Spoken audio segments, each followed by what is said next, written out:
No es una enfermedad que se podría catalogar de las autoinmunes, una enfermedad en la que el organismo genera anticuerpos que atacan a las células del epitelio de la mucosa del intestino, y eso genera una inflamación crónica. Está dentro de las llamadas enfermedades inflamatorias intestinales, que son fundamentalmente dos: la enfermedad de Crohn y la colitis ulcerosa. La enfermedad de Crohn es más seria, es una enfermedad que abarca todas las paredes del intestino, a cambio de la colitis ulcerosa solamente la mucosa, la superficie de la mucosa.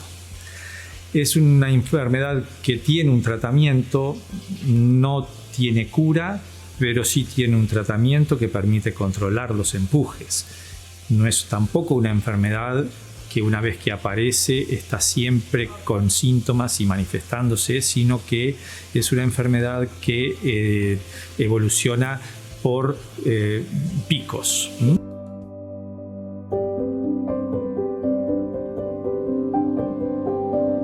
Alejo fue un bebito sano, un Apgar normal, un bebé divino, cero problema.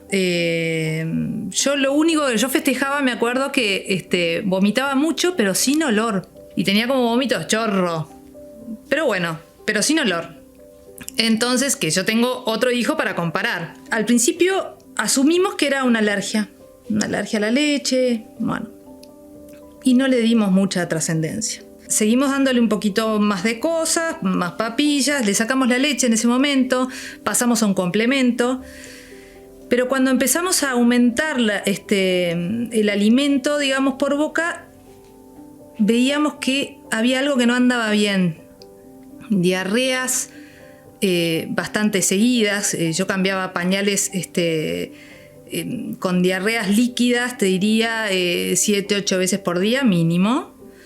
Fiebre, diarrea, son cosas muy frecuentes y que habitualmente no se atribuyen a la enfermedad de Crohn, salvo que tenga algunas otras manifestaciones en las que el médico pueda orientarse más precisamente y generar estudios que lleven al diagnóstico positivo. Pero llegó un momento que hizo una melena. La melena es digamos, nosotros lo que vimos fue un pañal con esa diarrea, pero negra, y un olor muy fuerte a hierro, a sangre. Agarré ese pañal, lo llevamos se lo llevé a Eli. En esa época su pediatra era Elizabeth Tobler, y me dijo, bueno, esto es melena, esto es sangre digerida, vamos a ver qué pasa. Y Eli, muy bien, en ese momento me dijo, esto no es para mí. Así que te voy a derivar a Montevideo. No existe ningún análisis que yo te diga, te saco sangre, determino tal cosa, es enfermedad de Crohn. Eso no existe. Las biopsias son habitualmente inespecíficas, pero es un diagnóstico en el que la clínica, la paraclínica, la imagenología, entre todos se llega al diagnóstico. La enfermedad de Crohn afecta desde la boca hasta el ano y más frecuentemente en el intestino delgado. Y ahí es donde no tenemos un acceso muy fácil para los métodos habituales de diagnóstico, que son las endoscopías digestivas, que es la gastroscopía, que es el estudio por la boca del estómago y el intestino delgado proximal. Y bueno, y ahí le hicimos la primera endoscopía y nos llevamos la sorpresa, tenía 1 año casi, de que tenía úlceras duodenales. La endoscopía alta o la endoscopía baja son estudios que orientan también mucho hacia la enfermedad de Crohn, hacia las enfermedades inflamatorias, porque tienen imágenes muy características. Si bien, como te reitero, no son exclusivas. A partir de ahí arrancó un raid, porque el tema era ver por qué. Úlceras duodenales son un chiquito un bebito. Bueno, empezamos con gastroenterólogos pediátricos, que acá en Punta del Este no había. Entonces teníamos la pata en Montevideo indefectiblemente. Y bueno, y yo ahí empecé a armar librillos de historia clínica, un análisis tras otro, eosinófilos altísimos, le hicimos de todo. De todo. Todo depende también de la forma de presentación, porque si se presenta de una forma intensa y un cuadro persistente, ahí es más fácil orientarse. Uno va a profundizar más los estudios, porque muchas veces a uno le cuesta someter a un niño a un procedimiento invasivo por algo que habitualmente no es la causa del procedimiento. Entonces, de 100 niños que se presentan de esa forma, de repente uno es pasible de enfermedad de Crohn, entonces estaría sometiendo a 99 a un procedimiento invasivo. Y por esas cosas de la vida dimos con Daniela Armas, que Daniela agarró, recibió mis libracos. Yo le hice así, le dije, yo no quiero, así fue nuestra primera consulta, no quiero saber más de nada. Quiero que me digas a dónde tengo que ir en el mundo. Tranquila, me dijo, yo acá lo primero que vamos a hacer es descartar enfermedad de Crohn. Bueno, entonces le hizo otra endoscopía a ella, ahí. Y ella ahí cuando lo vio nos dijo, bueno, yo nunca vi nada más parecido en mi vida a una enfermedad de Crohn. No es nada común en un niño tan chico. Le digo, bueno, decime tú qué harías. Tú tenés un hijo así, un sobrino así, ¿qué harías? Me iría.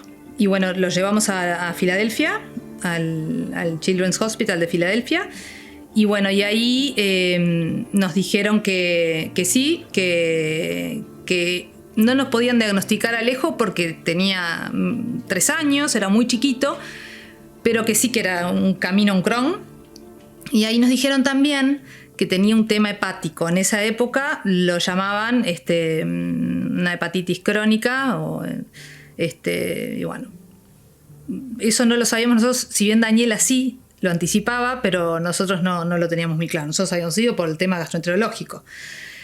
Y cuando este médico de allá, el doctor Baldassano, nos hace el reporte final, nos dice, bueno, acá hay 2 cosas. Lo más importante es el tema hepático, pero sabemos que es un camino a un Crohn.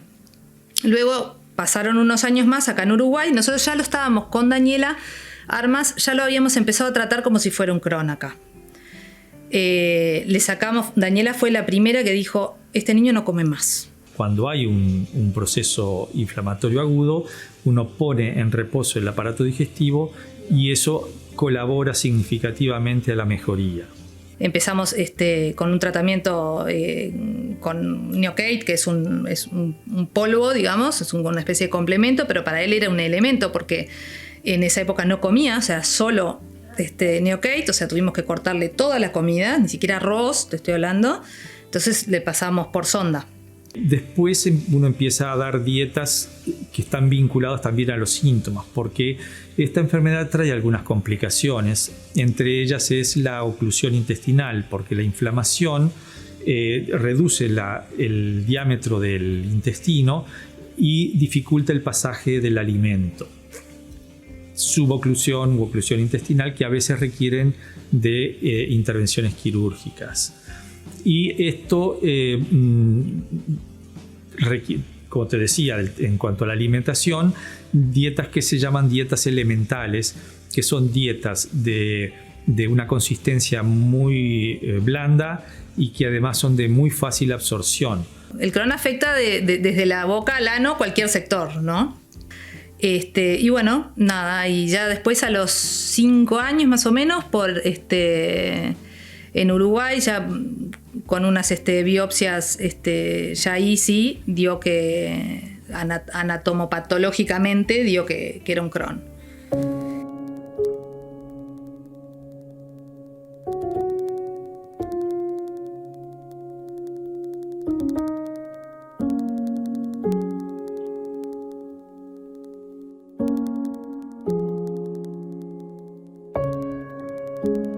Bueno, estuvo mucho tiempo con con tratamiento con corticoides, ¿no? Eso lleva a tener un aspecto cushingoide, esa cosa hinchada. Los corticoides, principalmente la prednisona, hoy tenemos la budesonida, que es una nueva molécula de corticoides sin tantos efectos colaterales, porque uno de los problemas de los corticoides son los efectos colaterales. Alejo, cuando era chiquito, yo no me acuerdo, a los 6 años creo que fue, volvió al colegio, a los 5, llegó al colegio y no lo reconocían sus propios compañeros. Es tremendo. Antiguamente se daban en forma continua los corticoides. Hoy se ha visto que los corticoides tienen muchos efectos colaterales, efectos de todo tipo, y se ha tratado de reducir, pues si bien son muy eficaces, tienen todos estos efectos a largo plazo que uno trata de evitarlos en ese sentido. Sí darlos en el agudo, pero en el largo plazo tratar de sustituirlos por otro o disminuir las dosis lo más que podamos. Siempre dijimos que esto, dentro de todo, fue más fácil porque él es como que nació y se hizo con eso, ¿no? Entonces creo que es más complicado cuando te toca de sopetón y de repente en la adolescencia, que es lo más común, ¿no? Que estas enfermedades aparezcan de los 15 años en adelante. Entonces, bueno, nada, Alejo siempre fue muy colaborador. Nosotros siempre le dimos para adelante y siempre nos dejamos guiar muy bien, y lo que había que hacer se hacía y punto, y no había opción. Entonces lo que hacíamos era, si Alejo solo podía tomar recibir el complemento por sonda, le dábamos a elegir, por ejemplo, ¿tú querés agua o agua con hielo? Entonces siempre había 2 opciones para Alejo. No es muy agradable estar alimentándose por una sonda, pero siempre que uno logra la estabilización del cuadro, se retira la sonda y bueno, si hubiera que volver a colocarla, se colocaría. Durante su vida tuvo varios episodios así de estar un poquito peor de repente, y ahí bueno, acudíamos de nuevo a la sonda una vez cada tanto y hacíamos 15 días de repente solo Neocate para dar descanso. Sí. Y bueno, y la comida, para Alejo, tú imagínate que la comida era dolor, ¿no? Sinónimo de dolor. Entonces fue muy, muy difícil incorporarle alimentos. Al revés, no que tenga ganas de comer algo, sino de que él lo comiera realmente y que asumiera que eso no era riesgo. Hasta el día de hoy, ¿no? Él es muy selectivo, entonces, pero él hace un esfuerzo grande. De hecho, hace 4 años... su colon estaba súper afectado y no le podíamos pedir más a Alejo, no le podíamos seguir pidiendo que tomara, porque era, dale Alejo, dale, tomá. Era una tortura realmente, o sea, organizábamos juegos si yo te meto el gol, tomás 3 sorbos, y así dábamos todo el tiempo. Eso es lo más agotador, te diría, de la enfermedad, porque de la diaria. Porque esto además no afecta solamente al paciente, afecta a toda la familia. Esto genera todo un trastorno a nivel familiar. Muchas veces la incapacidad o la dificultad de ese niño, en este caso, genera una disposición mayor por parte de los padres a ese niño, a veces dejando de lado al resto de los niños. Nosotros ya lo vivimos, llevamos 14 años en esto, y uno tiende como mujer y como madre, tiende a agarrarse la mochila y a arrancar como una moto y olvidarse de todo el resto. Y de repente el padre se queda con el otro hijo, con los otros hijos por separado, pero esto hay que actuar en bloque. Y no pelear contra la enfermedad, sino abrazarla, es parte de la familia y bueno, y nada, y así todo, importante contar con la ayuda de colegios, dejarse ayudar, eso es re importante, porque se siente mucha impotencia del otro lado, cuando no pueden hacer nada, y hay que dejar que ayuden, porque es perfecto cuando vos tenés un equipo bien conformado y te dejas ayudar y todos quieren ayudar.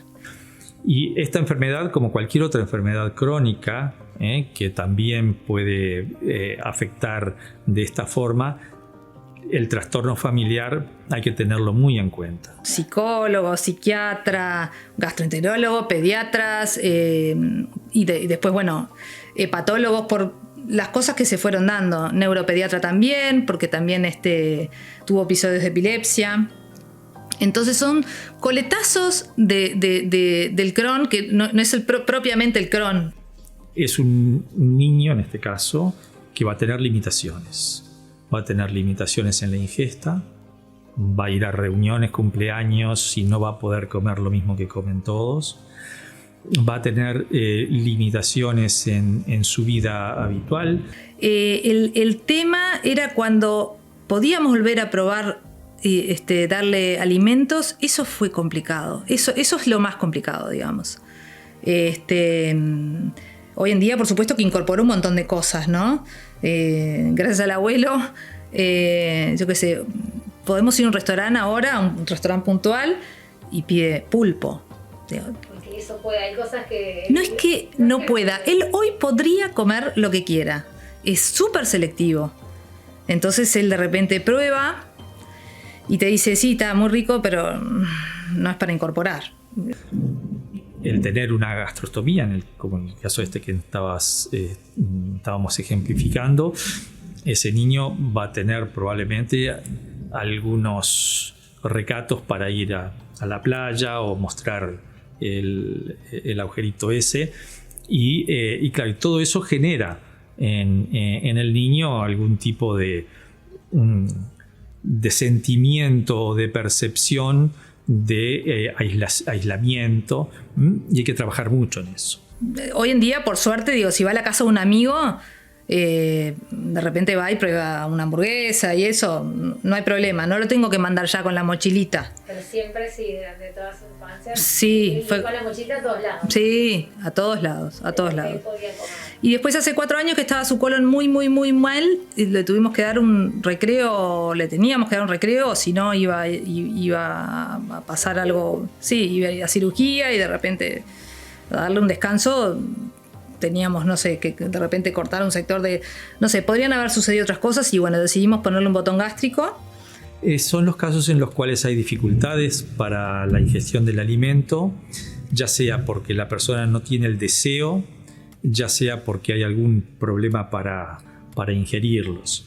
El procedimiento se hace por vía endoscópica, es decir, es una combinación de endoscopía y mini cirugía. Se introduce un endoscopio y a través de una transiluminación se identifica el lugar donde se va a hacerle el agujerito, se pasa una aguja y a través de esa aguja, por un mecanismo que tiene su complejidad, se introduce la sonda por la boca y se saca por el agujerito ese. Ahí se pone lo que llama el botón, por eso se llama un botón. Exacto. Exacto, es un botón que al principio uno lo maneja es una sonda, después se le coloca el botón. La sonda inicialmente es hasta que se genera el trayecto, entonces ese trayecto evita que haya complicaciones de tipo peritonitis. Después hay que reponer eso y ya cuando se repone con el botón. Eso nos cambió la vida, porque en realidad a él no le exigimos, era como esa sobreexigencia que teníamos de que tomara eso, ¿no? Entonces ahora era pasárselo. Él no tenía que hacer más el esfuerzo. Entonces primero se lo pasábamos nosotros y después se lo terminó pasando él. Si yo me voy de casa, él queda pasándose el alimento. Que lo que hacemos hoy en día, en realidad, ahora justo se le rompió el botón y estamos esperando uno nuevo. Pero lo que hacemos ahora, como él come bastante, solo cuando él no se alimentó bien en el día, le hacemos una pasada. Puede tener una vida muy, muy normal, muy normal. En los periodos de los empujes va a necesitar tratamiento, en los periodos en los que esté bien va a ser una vida casi, casi normal. Y bueno, la pandemia a nosotros nos vino como anillo al dedo, realmente, porque yo estuve mucho en casa, estábamos encerrados y él me vio mucho cocinar. Entonces él veía con qué ingredientes yo preparaba la comida y se animó a probar otras cosas. Eso que se empezó a comer ñoquis, canelones, rellenos. O sea, antes comía cosas que eran elementos, ¿no? O sea, papa y no era puré de papa, era papa frita, por ejemplo, ¿no? O sea, una presentación de esa comida. No es que porque le gustó la papa frita me iba a comer puré. No es tan fácil. Se convive, se puede llevar una vida relativamente normal con algunas restricciones, pero bueno, es algo que hasta el momento no sabemos con exactitud cuál es la causa y no tenemos un tratamiento definitivo.